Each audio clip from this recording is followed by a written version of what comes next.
Sir, Kanwar यात्रा को लेकर के अभी तक मेरठ पुलिस की क्या क्या तैयारियां हैं और किस तरीके से सुरक्षा व्यवस्था का इंतजाम किया गया है और क्या लोगों से अपील है मेरठ पुलिस की? देखिए, लगातार जितने भी रूट हैं उनका पैदल गाड़ी से हर विभाग के साथ जिलाधिकारी महोदय और मेरे द्वारा और पूरे जितने भी मजिस्ट्रेट और पुलिस के अधिकारीगण हैं, अन्य विभागों के अधिकारीगण हैं, उनके द्वारा उसका भ्रमण किया गया है।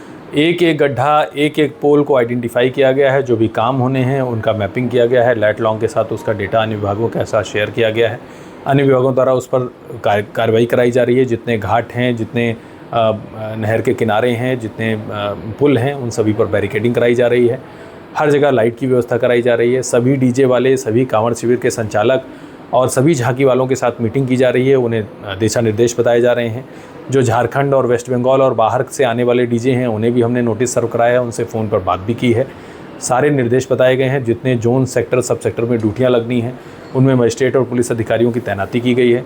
पिछले जितने भी पुलिस अधिकारीगण ड्यूटी पर यहाँ पर रहे हैं उनसे डीब्रीफिंग भी ली गई है कि क्या क्या पॉइंट्स पिछली बार ऐसे थे जिन पर व्यवस्था की जानी है। नेशनल हाईवे और गंगा एक्सप्रेसवे और PWD के अधिकारियों के साथ भी बैठक की गई है। सभी संबंधित अधिकारियों के साथ बैठक की गई है। सभी संबंधित कार्रवाइयाँ कराई जा रही हैं और इस बार भी हम लोग एक स्वच्छ, सुरक्षित और भव्य कांवड़ कराने के लिए अग्रसर हैं। जो अपील की बात है उसमें बस मुझे इतना ही कहना है कि हम जितने भी दिशा निर्देश प्रशासन और पुलिस के द्वारा बताए जा रहे हैं कृपया उनका अनुपालन करें। ये आपकी सुविधा के लिए, शुचिता के लिए एवं पवित्रता के लिए ही हैं। कोई जातिगत या किसी इस प्रकार के गाने डीजे वाले ना बजाएं जिससे कि कोई भी किसी भी व्यक्ति को या किसी समुदाय को ठेस पहुँचे, किसी जाति को ठेस पहुँचे। हम सब एक स्वच्छ माहौल में पूरे मेरठ के लिए, उत्तर प्रदेश के लिए और भारत के लिए एक अच्छा भक्तिमय संदेश जाए, इस प्रकार का कांवड़ हम लोग करें, यही संदेश है। सर, डीजे को लेकर के लगातार डीजे वाले की कंप्लेंट है कि वो ऊंचा करना चाहते हैं। पुलिस से कई दफ़ा उन्होंने किया है, क्या अभी तक उसकी ऊंचाई तय हुई है? किस तरीके से रहेगा? देखिए, ज़मीन से डीजे की ऊंचाई लगातार 12 फीट से ऊपर ना हो, ऐसे निर्देश सभी को दिए गए हैं। और यदि कोई भी ऐसा करेगा तो मोदीपुरम फ्लाईओवर पे उसका डीजे काटा भी जाता है, तो इस प्रकार से उनका नुकसान ना हो। उन्हें खुद भी सोचना चाहिए। जो प्रदेश से बाहर के आने वाले डीजे हैं उनसे भी हमने संपर्क साधा है। पुलिस स्टेशन नगर के साथ द्वारा उनके साथ मीटिंग भी की गई है और इसमें लगातार जहाँ जहाँ पर डीजे बन रहे हैं वहाँ पर भी हम लोग फोर्स को भेज रहे हैं और वो ऊंचाई हम लोग पालन कराने का प्रयास करेंगे। हाईटेक कंट्रोल रूम बनाया गया है, बाहर से मशीनें मंगाई गई हैं उन पर नज़र रखने के लिए।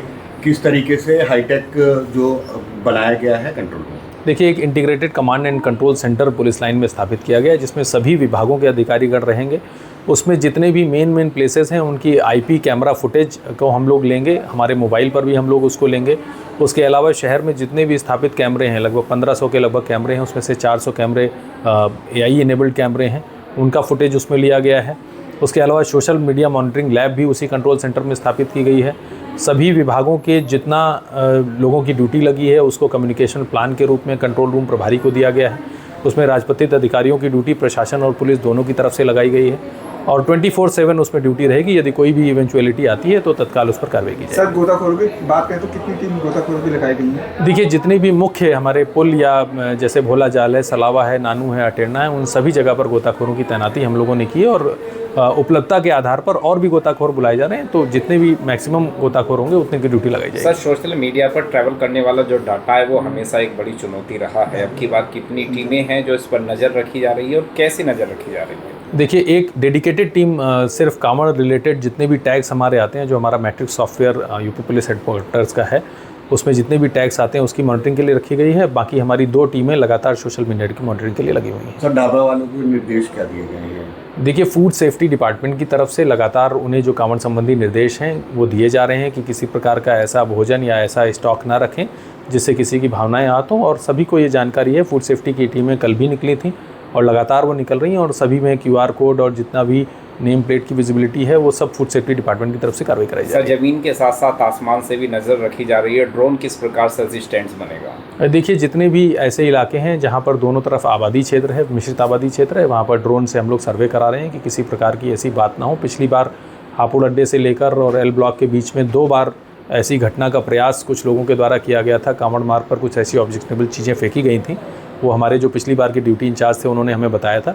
तो इसको लेकर हम लोग ड्रोन और जो अन्य घर हैं उनकी चेकिंग भी करा रहे हैं। Thank you. Thank you.